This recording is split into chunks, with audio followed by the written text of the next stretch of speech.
Yo, Internet, what's good? Welcome back. Today I'm checking out the little death battle that came out a little while ago, Aang versus Elric.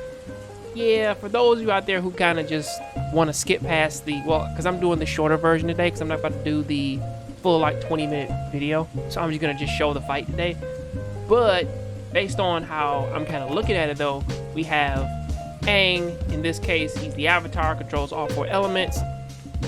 Like, it's like he's not known to know metal bending, sand bending, blood bending, or he doesn't have the ability to shoot lightning. However, he does know how to tap into people's life forces and whatnot. He does, of course, all 4 elements. He can chop boulders in half, can increase his speed using wind, can basically like move the wind and whatnot. I think he can also heal to a lesser degree, but that might not necessarily help him. Fire, no lava bending, none of the advanced stuff, but at the very least he can do most of the basics, and he's pretty good at it.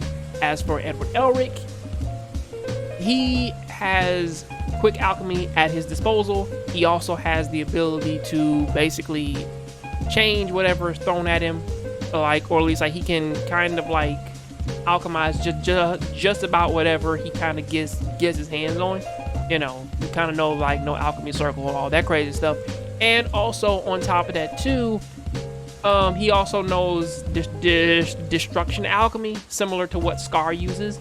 You know, he can use it, but he's never used it on a person. So it's a possibility like that could give him the win, but that's not within his moral code. So he might not necessarily do it. But with that though, let's jump right into this battle and see what's good though. So yeah, we're gonna see what's good with this. Let's start this up. And up a little bit.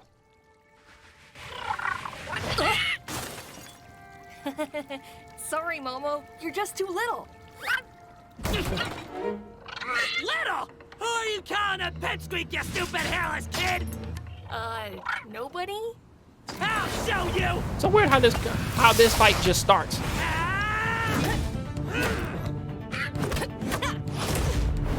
This is at 18. Going up against a 12-year-old Aang.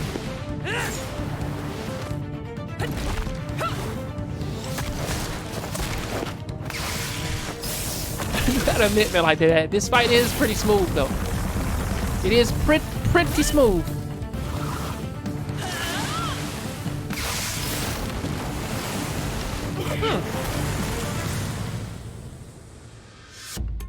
You know, there are actually a lot of advantages to being short. Like, you'll never hit your head on door frames, and, I'm still growing!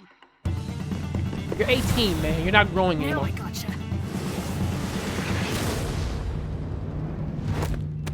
Ah! Oh no! I'm sorry! I would say that Ed does have a bit of the... Misdirection. He does have the advantage in battle experience. That's advantage Elric! Ha!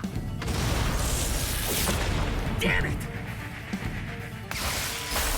But in terms of power, like, I feel as though that Aang has it, though. How's this for small? That's called compensated, my dude. What kind of alchemy is that?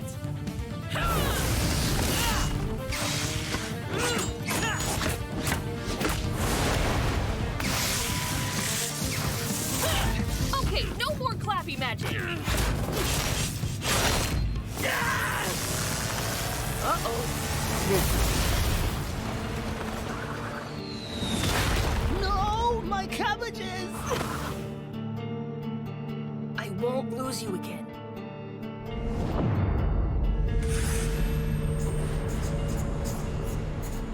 There you are!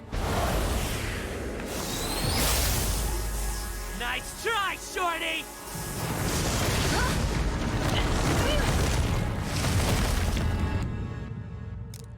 Whew. Can't believe that worked. You need the Avatar state to fight this guy. But then again, This ends now. I do wonder if Ed can pull him into the other realm. But no, wait, since he only has one arm, like, that's not necessarily possible. between no choice. KO! Of course, he was going to win that, but you know. Stand on. Or arm, I guess. Ed may have been more quick-witted and Technically, Aang would have gained far more combat. Aang would have gained far more combat experience than Ed once he entered the Avatar state, hence accessing the memories of all previous avatars across 10,000 years. True, but I don't think that necessarily would have helped him in terms of alchemy. But then again, him knowing like all these forms of bending and whatnot, you know, like it counteracts everything that Ed can do. Is, you know, because Ed still has to clap and touch it. He's not like Mustang, because Mustang can just create fire wherever he pretty much pleases. So he has a bit more precision. Aang, Ed doesn't have that. I keep calling him Aang. God damn it. But let's continue. inventive, and he certainly had more combat experience. But Aang's bending abilities were far more versatile and readily available than combat Let me alchemy. turn this up. Yeah, it had cool stuff like cannons and gun drum. Depending on interpretation, Ed had some debating lightning timing feats. They are less clear and consistent than Aang's, and therefore less reliable for an argument. Aang's better mobility and seismic sense would still give him the edge and speed regardless. Okay, that's But Aang was fast enough fair. to react to lightning, which is way faster than dodging a measly bullet.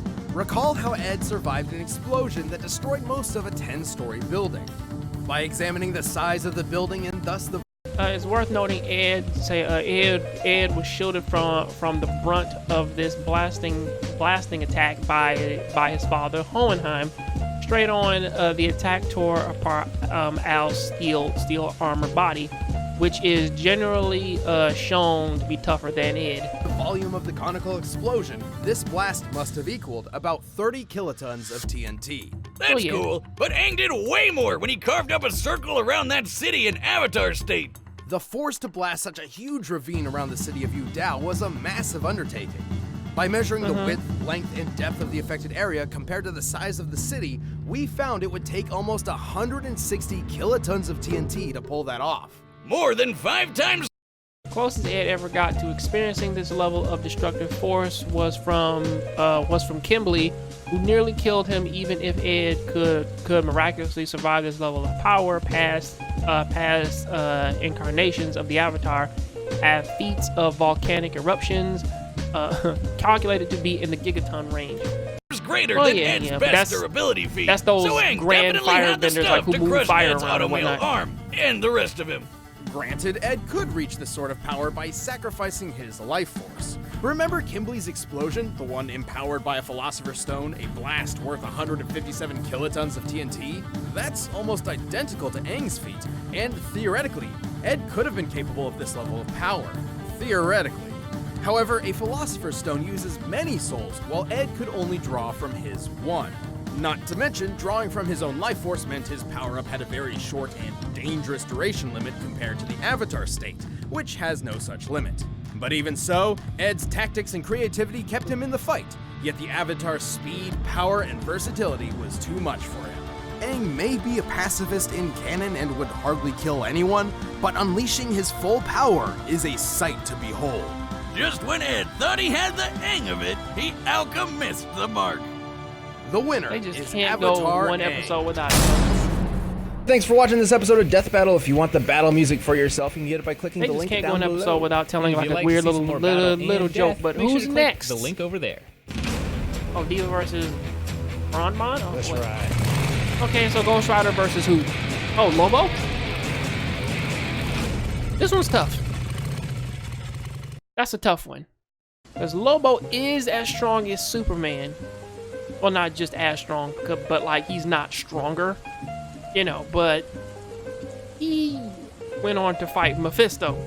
So that one's pretty tricky. It's pretty tricky. But yeah, like all that math and science, most of that kind of just boils down to the fact that, you know, if you want to simplify it, Aang wins. Aang wins because of the fact that he kind of has distance on his side.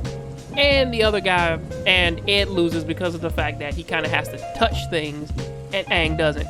But that is what I gotta say about that. Please tell me what you think about this in the comment section. Catch you guys next time. Later.